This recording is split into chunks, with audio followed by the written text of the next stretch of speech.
How's it going, everybody? Chadley here, and in today's video we're going to be going over all 4 Outriders characters, and I'm going to give you guys a breakdown of each so you guys can decide which character you want to play at launch, and also for tomorrow morning's free demo that is coming on basically all platforms. For this video we're just going to go over each of the characters, what they specialize in, and the abilities that we know for them so far, and how I plan on using them.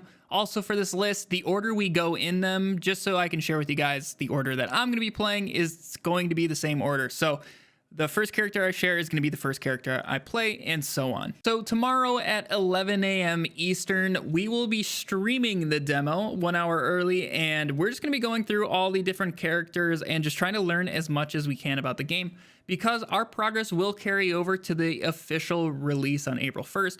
We are given all 6 character slots, and there's only 4 characters, so we can make some duplicates if we need to.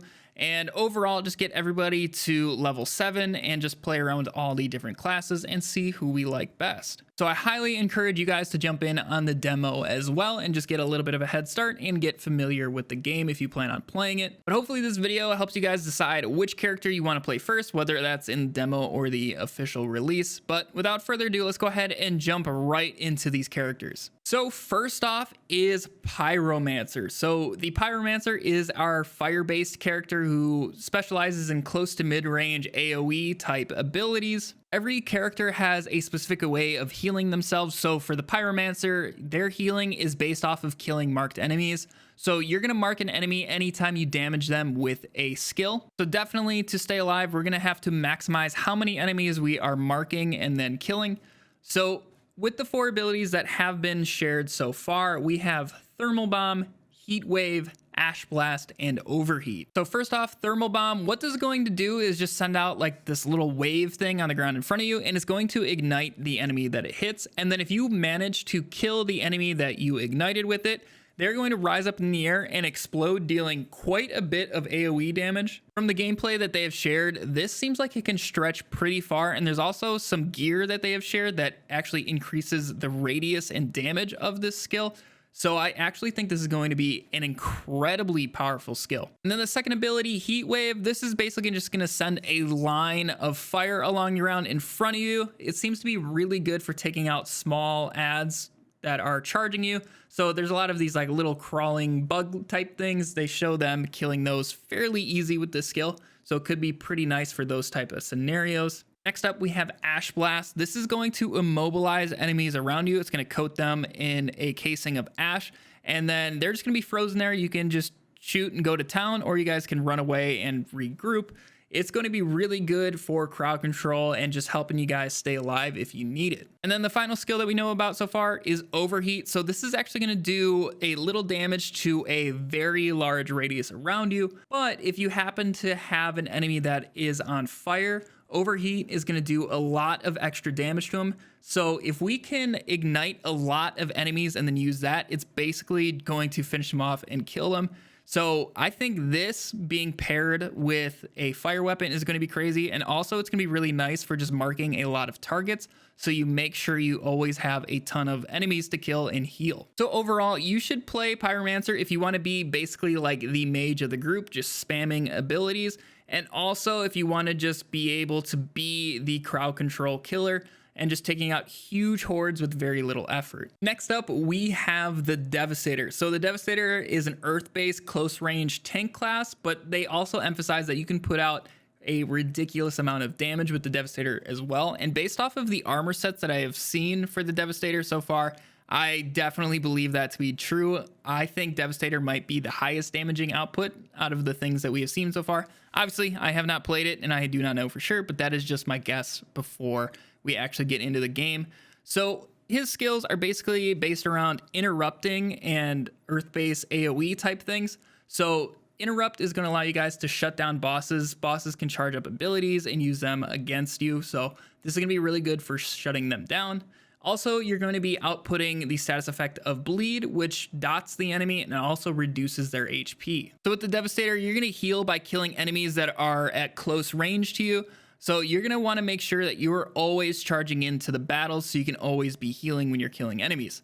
So the 4 abilities that we have seen so far for Devastator are Gravity Leap, Reflect Bullets, Impale and Endless Mass. Gravity Leap basically just launches you up into the air and lets you target a location that you're going to go slam down in, and it's also going to interrupt enemies that are in that landing zone. So this skill reminds me a lot of like a Titan Slam, and it's just overall going to be really useful for singling out enemies or charging into battle to making sure you can heal on a moment's notice. Next up, we have Reflect Bullets, which is a channeling ability. What you're going to do is basically put a shield in front of you, and you're going to catch bullets that enemies are shooting at you. So you're going to want to get right into the thick of things, going for the enemies who are outputting the most damage and catch all their bullets. And then at the end of the ability, you're going to send these bullets back into a wave in front of you, hitting a bunch of enemies. And honestly, out of the gameplay that they've shown from it, it seems like it kills basically all the enemies, depending on obviously how many bullets you get. So I think this ability could be nuts, especially in harder content. Next up, we have the ability Impale. What this is going to do is select an enemy to interrupt, and you're going to impale them with a spike. And if this enemy were to die from the ability, they're going to be skewered up onto the spike. And also your team is going to receive an armor and HP regen buff.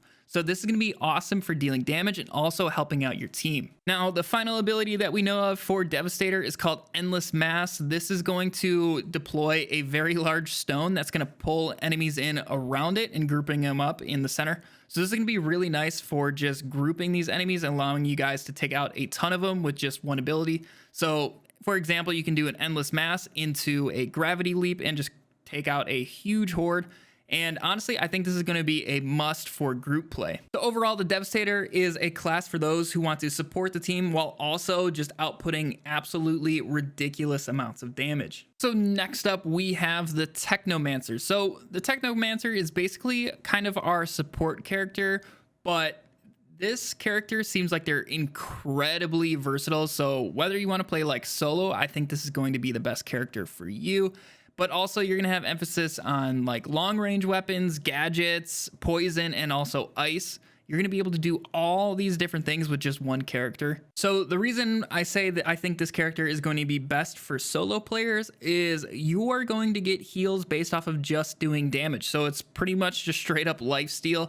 And I think that is just by far going to be the easiest way of staying alive. So this character actually had 5 abilities shown off so far. So it has Tool of Destruction, Fixing Wave, Pain Launcher, Blighted Turret, and also Cold Snap. So Tool of Destruction, what you're going to be able to do is actually summon a minigun or a rocket launcher, whatever one you decide you want. You can actually summon either or. I believe holding the activation button will give you one or the other, and then just pressing it will give you the other one. I'm not sure which one is which, but that's going to be really nice for just picking what you need in that current scenario. And then the skill Fixing Wave, this is actually the only healing skill in the entire game. What this is going to do is just provide a big burst of healing for both yourself as well as your team. Another thing to note with this skill is if you're using any of Technomancer's gadgets, you can actually heal those gadgets as well with this skill. So I think almost no matter what, this skill is going to be a must for the Technomancer. And then for the skill Pain Launcher, what you're going to do is construct a missile turret right in front of you, and once it's set up, it's going to carpet bomb a row in front of it.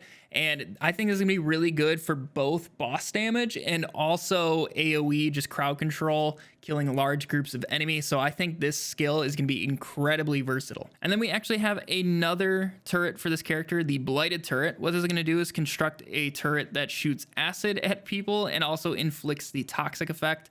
So whatever comes along with toxic, along with just damage over time, this is going to be a great way of inflicting that. And then finally, the skill Cold Snap seems to be a lot like Ash Blast, but I believe since it's ice, it can be comboed with other things. I'm fairly certain in this game, the different elements can be paired with other things and they will give you different bonuses for those. So this just seems like a really good offensive and defensive skill. Overall, the Technomancer, I think, is just going to be the best solo character. So if you do plan on playing this game solo, I would definitely take a look at Technomancer. And also, this is just gonna be good for anybody who just wants to be able to use a wide variety of tactics, whether that's creating gadgets, sniping, whatever, this character has got you covered. Now on to our final character to cover, that is the Trickster. So the Trickster is basically our assassin type character in the game, but you can also double as a tank utilizing the powers of space and time.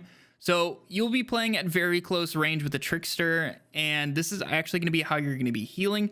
and also gaining shields. So the Trickster is going to be the only character with shields, and this is actually where the tank side of things come into play for this character. And then the 4 abilities that they have shown off so far have been Temporal Slice, Borrowed Time, Slow Trap, and Hunt the Prey. So Temporal Slice is going to be your main ability with the Trickster, at least your starting ability, and what this is going to do is be basically a sweeping sword attack in front of you, and it's going to paralyze and slow all enemies that are hit by it. I would definitely think this is going to be the Trickster's main damaging ability. And then next up, Borrowed Time. This is going to give a shield to you based off of your max health, and it also creates a time clone at the place you have activated this ability. So once you activate this ability, you're free to run around and do whatever. So if you just want to run into combat, you can do that. And then if you activate the skill again, you're going to be instantly teleported back to where you activated the ability. So this is going to be really good for hit and run, trying to just get in there, deal a lot of damage, and then get out before you die. And then onto Slow Trap. What this is going to do is create a dome around you. It's going to slow enemies as well as their projectiles. So this is going to be really good for just allowing you and your team to get free damage on a certain target. Maybe just pop it on a boss or something, and then they're going to be slowed for a while, get some free damage. Or what you can also do is place it around you and your teammates to give you guys some breathing room. Maybe somebody's down, you can revive them pretty easily during that slow field. And then finally, Hunt the Prey. What this is going to do is basically highlight an enemy of your choice, and then once you have the enemy that you wanted highlighted, once you activate the ability again, you're going to teleport behind that enemy and also slow that enemy, allowing you to combo that with, like, say, Temporal Slice or just whatever and deal damage to that enemy. It's gonna be really good for picking off lone targets in the distance. Maybe like there's a sniper in the back. This is gonna be fantastic for taking care of those enemies. But basically, you guys should be playing the Trickster if you want to be that sneaky assassin type character that just specializes in hit and run damage. And then also, if you want to go the tank route, that is something you can do with this character. So definitely give that a go if that sounds appealing to you. Yeah, guys, that's going to cover all 4 characters here in Outriders. Hopefully this helped you guys know a little bit more about them and make a better choice at the start of the demo or at launch for this game. At the end of the day, I definitely recommend playing everybody, but hopefully this just gives you a good starting point. Just a reminder, like I said at the start of the video, we will be streaming the Outriders demo tomorrow morning at 11 a.m. Eastern. Hopefully I will see you guys over there. But if you did enjoy this video, make sure to leave a thumbs up on it to let me know. It really helps me out. Also consider subscribing for more Outriders content. But I hope you all have a fantastic day, and I'll catch you all in the next video. See ya.